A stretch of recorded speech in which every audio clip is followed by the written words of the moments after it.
faithful. In focus today, tomorrow's funeral for Pope Francis and a prophecy from a 12th century saint that's raising concerns amongst the faithful. Amongst those attending tomorrow will be President Trump alongside other world leaders, heads of state, and royals, including Prince William of Britain, President Macron of France, Spain's King and Queen, and Brazil's president. The event is expected to be the largest, most prominent gathering of world leaders since U.S. President Donald Trump's inauguration.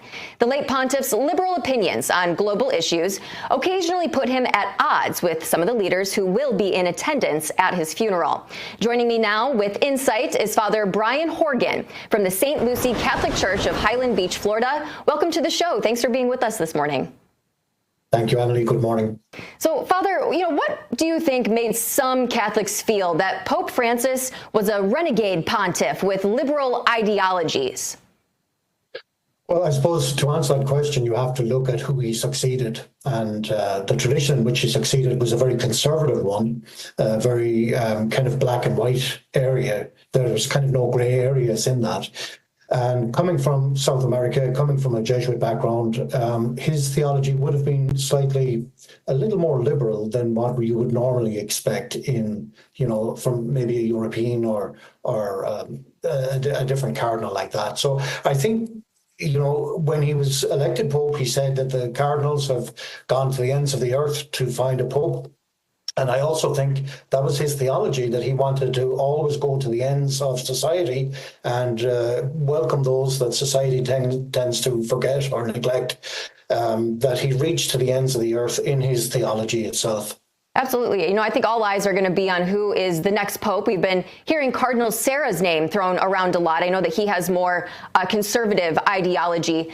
So we'll be keeping a close eye on all of that. But Father, people have been talking about this since the pontiff's death. This headline: 1,000-year-old prophecy predicts next pope after Francis dies and issues a chilling warning for humanity. I want to give our viewers the full picture here. There's reportedly a 900-year-old prophetic manuscript called the Prophecy of Popes.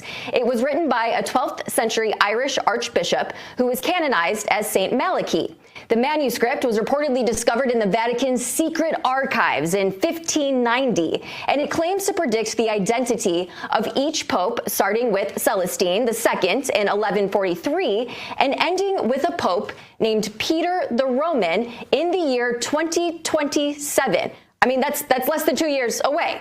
Peter the Roman is foretold to be the last pope. According to the prophecy, quote, Peter the Roman, who will nourish the sheep in many tribulations. When they are finished, the city of 7 hills will be destroyed, and the dreadful judge will judge his people.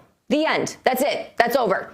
Can you enlighten us about Malachy? I mean, his visions, Peter the Roman. I mean, this is wild to think about as a Catholic. Do you really think that Judgment Day could be coming in 2027? Are we looking at potentially the last pope here? I don't believe so. When you look at the prophecy of Malachy, who died in 1148, you can see it's made up of 112 cryptic kind of phrases, Latin phrases. He does mention, or people have interpreted his words, meaning, of popes and successors, but he also mentions anti-popes. And I think the modern kind of understanding of St. Malachy now is, Ireland is known for its saints and scholars. I think we should focus more on his saintly life than his scholarly life, because most historians believe it was written or published to influence the conclave of 1590. Right.